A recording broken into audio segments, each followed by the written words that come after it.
Hello and welcome to Loppy Loves Iceland. If you haven't been here before, my name is Lauren and on this channel I talk about my life as an immigrant living in Iceland. And today I have been living in Iceland for 8 years. So I'm going to talk about the last year since my last anniversary video. And yeah, this feels like we're in big numbers now. I've now been in Iceland for more of my adult life than I was in the UK. I have been for a few years. I moved to Iceland when I was 23, so I'd been 5 years since I was 18 in the UK, and even if you count it from 16, now I've been in Iceland for 8 years, which is crazy. Yeah, I've been here for a long time now and it's crazy, and it's getting closer to 10 years, which is shocking to think that one day I'll be in Iceland for a decade.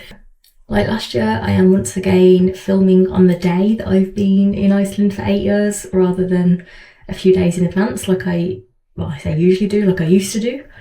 And I am again filming in my staircase because I think the lighting is best here at the moment.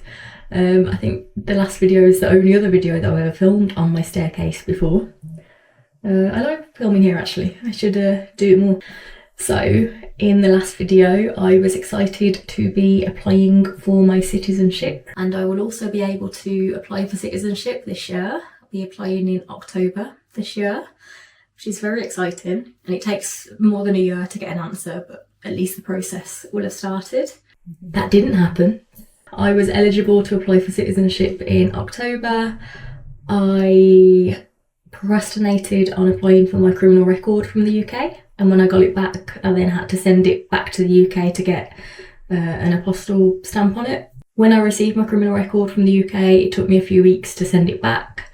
It has been back now for over a month, and I have been procrastinating on it again. My aim is to get it this month sorted, apply for citizenship, because I am going away this summer and I want to have everything done before I leave. So in the 9-year video I will have applied for citizenship, and hopefully in the 10-year video I would have received citizenship. But yeah, that's my own fault for procrastinating on it.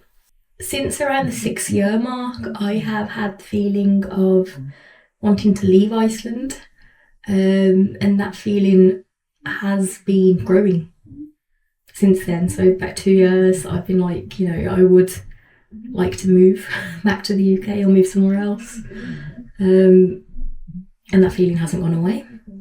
However, filming the interviews with the Inlendinga series has helped, because I'm hearing other people's perspectives on living in Iceland, and it's helping me to fall a little bit back in love with the country again. But I am still at the point where I personally think my life would be better away from Iceland overall than being here. Of course there are good things about living here, and there are also bad things about living in other places, but I think I'm at a point in my life where I feel that life currently would be better outside of Iceland. And that doesn't mean I'm moving anytime soon, of course not. I mean, I want to get citizenship for a start, but also my partner is Icelandic and obviously he loves living here. He has all of his family and friends here, so we're not going anywhere. I am currently in my 3rd and final year of diplomas with Jewellers Academy. I'm currently taking the advanced diploma and it is the final term. This is my final diploma with them, and as I said in last year's video, I already have my qualifications in jewellery. My qualifications are higher than what I'm currently doing. These were to refresh my skills, learn some new skills, meet other jewellers.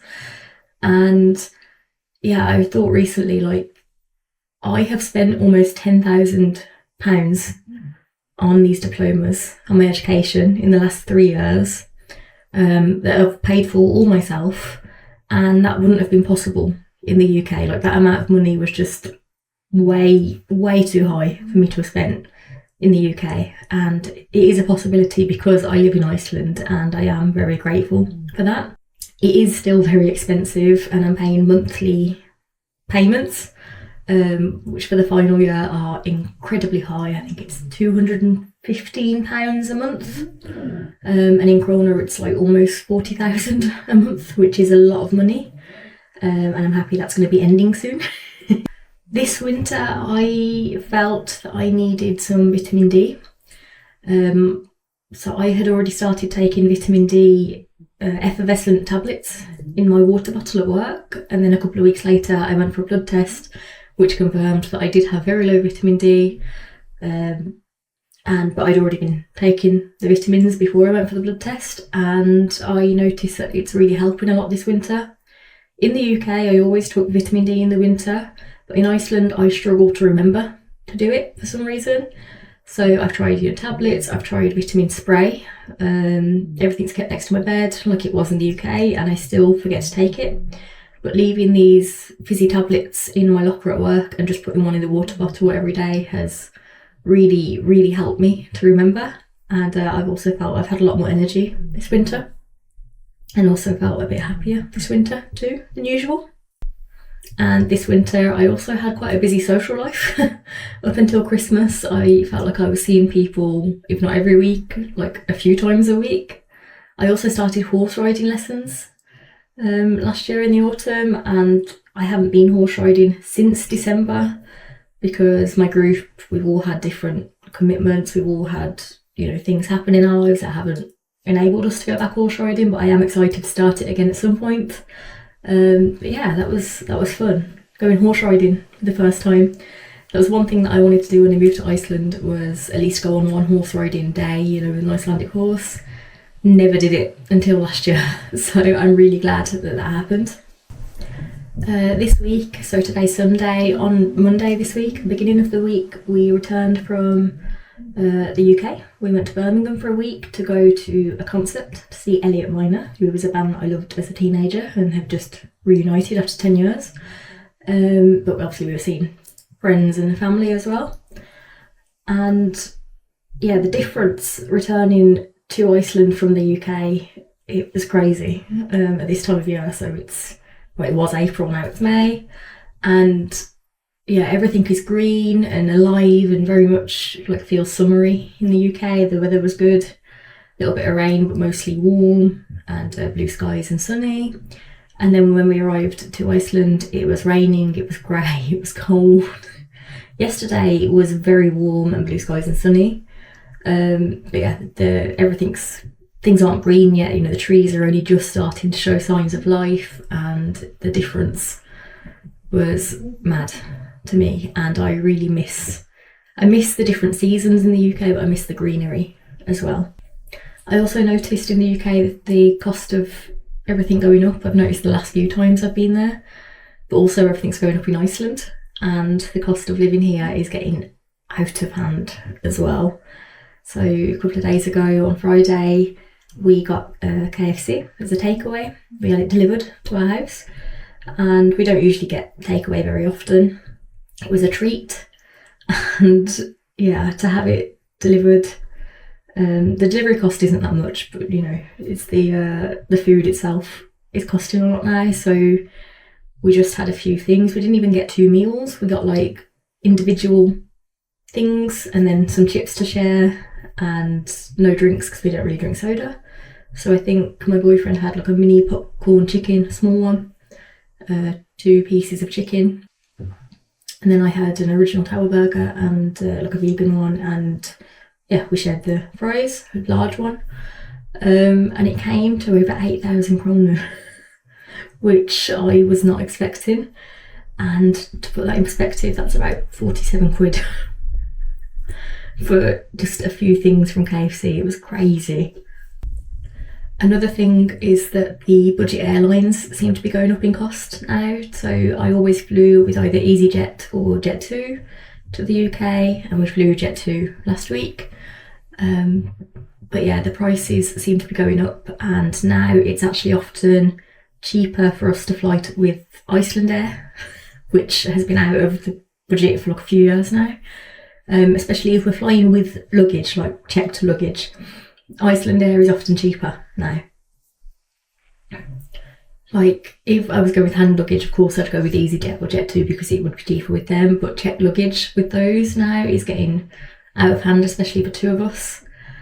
And even if it's not cheaper, it's on par with the price, and sometimes it's only a few £1,000 difference, which isn't that much, and it is better flying with Iceland Air because they have the better flight times and things, and you're not getting up at ridiculous time in the morning. And also our union, we can buy an Iceland Air voucher that is worth 25,000 kroner for 20,000 kroner, so we're getting quite a decent discount on that. But yeah, it's crazy to look at the prices, because I would like to do more trips home, more trips to the UK, and that's just not possible right now with the way the cost of the airlines are. The job market in Iceland is quite tough right now. I'm hearing a lot of horror stories of people not being able to find new work, and at the same time tourism is declining here, and I think it's a little bit scary to see how that's going to affect things here in the future with the economy, and also as a business owner, you know, we're both business owners, and I'm a little bit worried with the lack of tourists coming in, how the futures of our business is going to look, because a lot of businesses in Iceland do rely on tourists because we have such a small population here. We don't export our products because it's very complicated with European laws and even state tax in America and things. We're not quite sure how it all works out, and Etsy has just closed Iceland as a region for selling on, which is not good for people, because they're like the only platform that handle all the state taxes and things, you know, as far as I'm aware. So yeah, it's a little bit worrying to see that, but we'll just see how things go. Last summer, so after I filmed my 7-year video, we travelled around the UK for 2 weeks. It was really nice. We went to Wales to spend some time with my dad. We were based in Birmingham. We went to visit friends in different towns, and then Sigurjón's dad and brother came to meet us at Manchester Airport, and we all went for a weekend in York. It was my first time in York, and I loved it there. And then we also did a day trip to Whitby, and they loved it, and it was a lot of fun. And that was really fun having them with us and taking them to the UK. It's their first time to the UK, and we also have Sigurjón's best friend / cousin who is coming with us to Whitby in October for Goth Weekend, and it's also his first time to the UK. So that'll be really fun as well.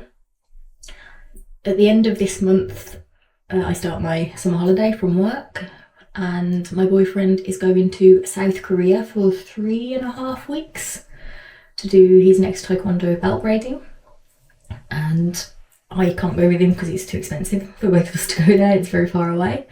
So instead I am going for 2 weeks to travel in the north, in North Yorkshire in the UK. So I'm going to be based in Birmingham, and then I'm going to go up and I'm going to walk from Scarborough to Whitby for a couple of days and spend a few days in Whitby, and then go down to York and spend a few days there before I go back to Birmingham to see my friends and family. And I'm very excited for that trip, but I'm very sad that me and Sigurjón will be apart for a few weeks. I have a very exciting project that I have been asked to take part in this September in Iceland, in Reykjavik. I think it's going to be the first week of September, so that's a good time to come and visit. I can't go into any details of what the project is. It hasn't been officially announced yet, but I am incredibly excited for that, and it's going to be very good for my jewellery business. So yeah, I would book a trip for the first week of September. I think it's the first week. If you're planning to come to Iceland this year. And finally, when I was watching last year's video, I had just got to over 600 subscribers, and now it is over 1,400, and we're getting closer to 1,500, which is insane. Thank you to everyone for watching, subscribing, and your support. This channel was just made so I can update my family in the UK, and I can't believe it has grown to the size that it's grown to. Of course, I am just a tiny channel on YouTube, but when I look at the stats of like how many hours people are watching my videos every month and how many subscribers I have, you guys reach out to me on Instagram and Facebook and message me, and I always appreciate that. It is very overwhelming in a good way. So thank you so much to everyone for being here. So that is it from me today. There will be some more Iceland videos out soon. I've been taking a bit of a break just because I have my coursework and a lot of things going on, but my course is over at the end of this summer, so I'll have more time then. So thanks for watching, have a lovely day, and I will see you in the next one. Bye!